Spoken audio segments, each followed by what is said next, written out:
Go.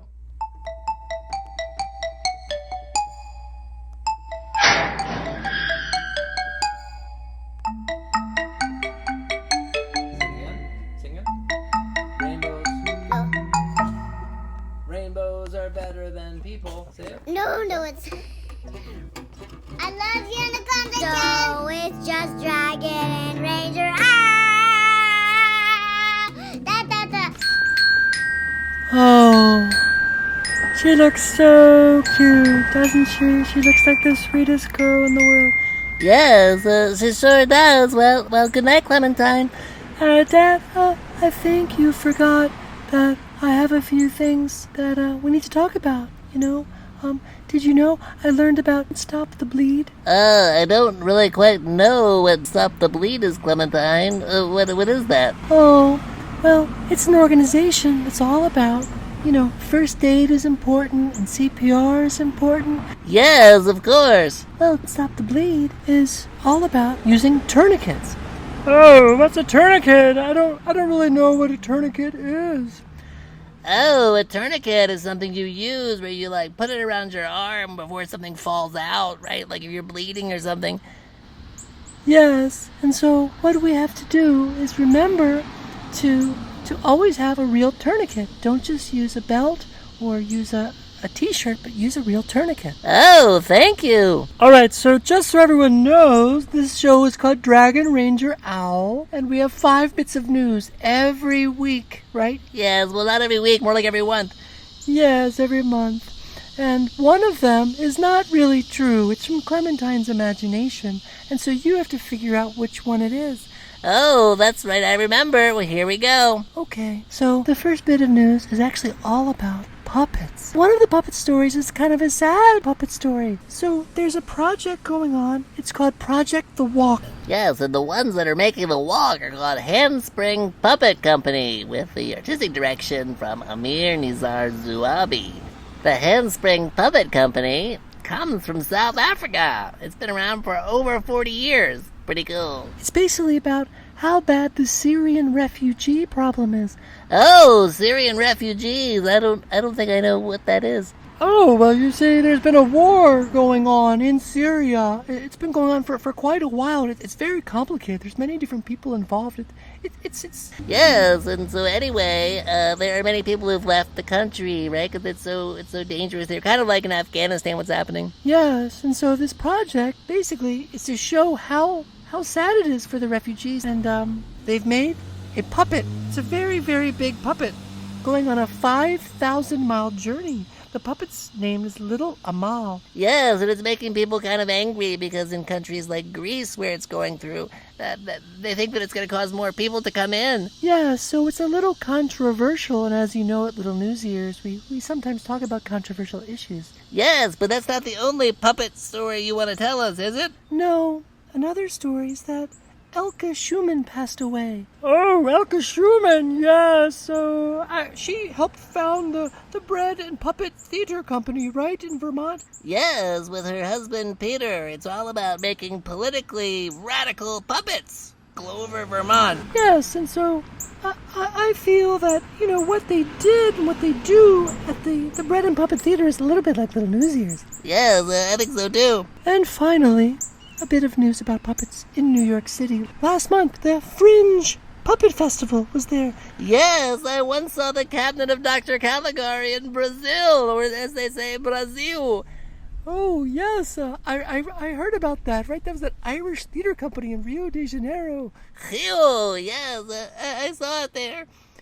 Yes, and so last month, Manuel Antonio Moran, he brought his company and many, many other shows for New York City residents to see, and 60%, that's more than half of the shows, were free. It's like all kinds of puppeteering workshops and things like that.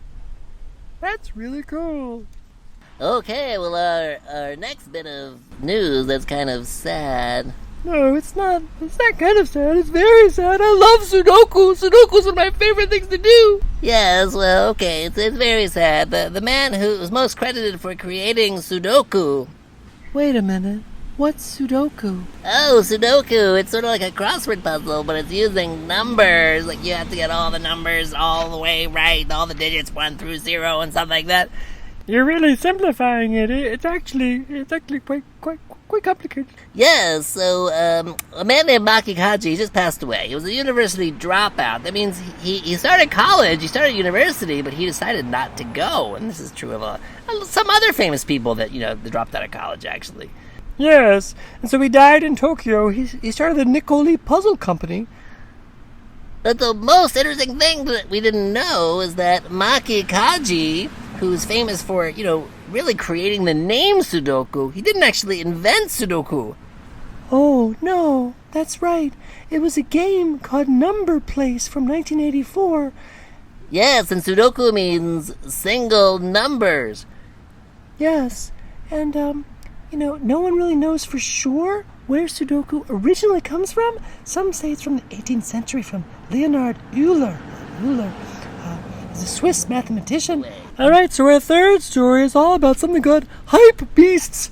In New York City, there are these green and pink and blue and terrible hypebeasts. And in New York City, they are walking around and doing these terrible things, and they're called hypebeasts. You gotta stay away from them. Yes, and the news is that they have wheels on their feet. And the fourth bit of news is all about a man who is on a beard crusade. Did you say a beard crusade? Yes, a beard crusade. Brigham Young University in Provo, Utah. They strictly follow the words of Joseph Smith in the Book of Mormon. Oh, that's right. The Latter-day Saints, you mean? Yeah, so at Brigham Young University, you can't have a beard. Yes, you can't have a beard at Brigham Young University unless, that is, you have a special condition, like, I don't know. For example, if you're Muslim, they let Muslim people wear beards and mustaches. Why do Muslims go to Brigham Young University? That's a really good question. I don't really know about that one. Or also if you have pseudo-folliculitis. Yes, that's a condition where something's wrong with your hair. Yes, so this man, Werner Woodworth, he's a BYU professor, and basically he's saying that beards are prophetic. Yes, it means if you have a beard, that maybe you're a prophet, right? So Joseph Smith supposedly couldn't grow a beard very well. Wait a minute, who was Joseph Smith? He found golden tablets that were the word of God that became the Book of Mormon. Oh, that's very interesting. Yes, and some other things about the Mormons. They believe that every man can become a god. Oh, I didn't know that. People don't talk about that very often. Yes, it's very interesting. Okay, so this man, he's a professor. May your sweetness shine. And your colors glow. Sources for today's broadcast include the New York Times and Vice. 1960s, 1970s, that stuff's not happening anymore, don't you know? So this professor at BYU is basically saying, you know what, we have to go with the times and, remember that the Bible has many, many people also who had beards, actually. Oh, yes. In our fifth story, I want to tell you something about very sad or very interesting, let's say. It's not so sad, it's actually kind of interesting. Yes, I think you are kind of sad today, Clementine. Well, maybe I am kind of sad, but this is actually a cool thing. So, grandfamilies are becoming a big thing in America. Grandfamilies? I don't really know what a grandfamily is. Oh, well, a grandfamily is when your mom or your dad, like maybe something's wrong with them. Maybe your mom and dad, they just couldn't take care of you, like they had problems. And so their parents, your grandparents, are actually taking care of you. And that's called a grandfamily? Yes, it's a grandfamily. And now 2.7 million Americans, that's quite a lot, right? That's like 1 in 100 or something.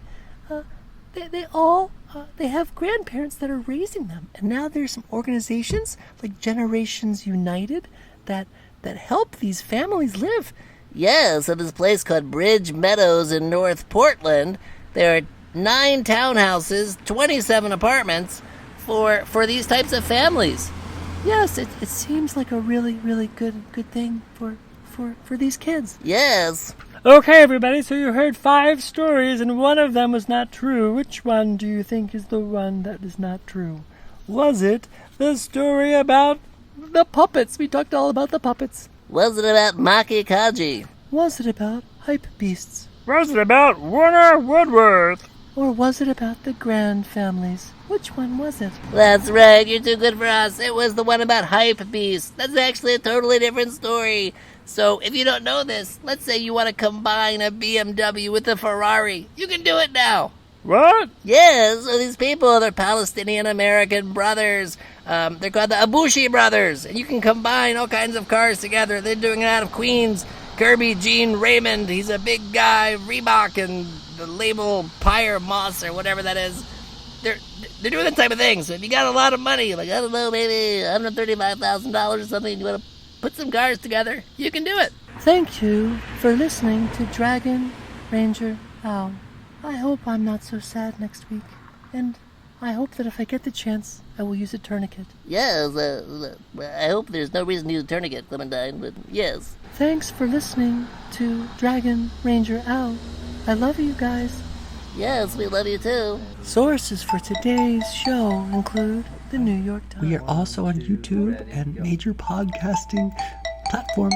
Yes, may your sweetness shine. And your colors glow. Oh, press the 1, 2, ready, go.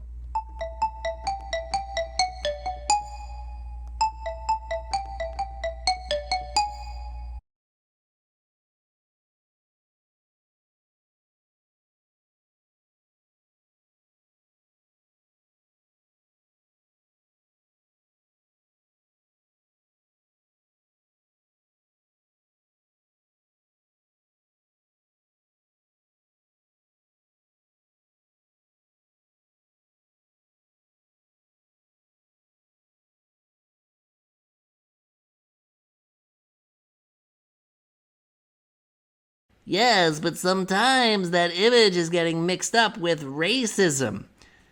Yes, and Evan Hafer, who is, I guess, the CEO of the company, he is very against racism. Racism is bad. Racism is when, don't like black people and things like that. And it's getting all mixed up. So people like Sean Hannity and Donald Trump Jr., they love the Black Rifle Company, the Black Rifle Coffee Company. Yes, but it's getting mixed up with the January 6th insurrection, if you remember that. Yes, I do.